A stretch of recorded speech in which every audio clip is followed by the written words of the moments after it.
The stars were still clinging to the sky when Seti opened his eyes. He didn't rise immediately.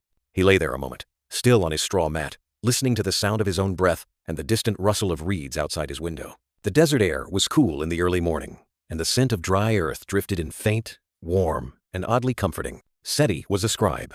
Not a famous one, not a royal one, just a quiet, steady man with ink on his fingers and scrolls stacked in tidy rows. Each morning, he woke before the sun, not because he had to, but because it was in these still, silent hours that the world made the most sense to him. He sat up slowly.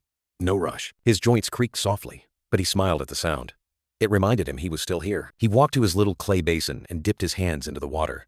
It was cold, startling, in a way that made him fully awake. He splashed his face and exhaled. Another day. His house was small, just a single room with a woven mat, a stool, and a shelf that held his reed brushes, ink blocks, and carefully labeled scrolls. There was a small window facing the east, and every morning, as he ate his barley cake in slow bites, he watched the sky warm.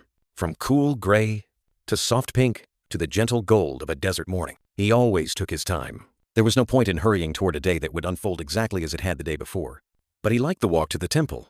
The path wound through narrow alleys, where children played with clay balls and goats sniffed at sun-warmed walls. Old women swept doorways. A potter yawned behind his stall. The town was alive in its slow, sleepy rhythm. Seti greeted each person with a nod, a soft smile. He was quiet, but people liked him. He listened. He noticed things others missed, like how the baker's daughter hummed when she shaped the dough, or how the temple cat always lay in the patch of sun that moved with the hour. The temple was never busy, not in Purbast, where nothing much ever happened. Seti's job was to record the grain. Just, the grain.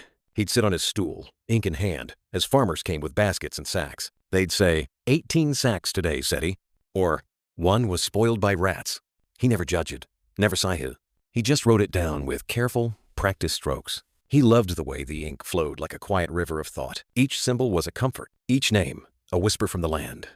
At midday, the heat crept over the temple stones.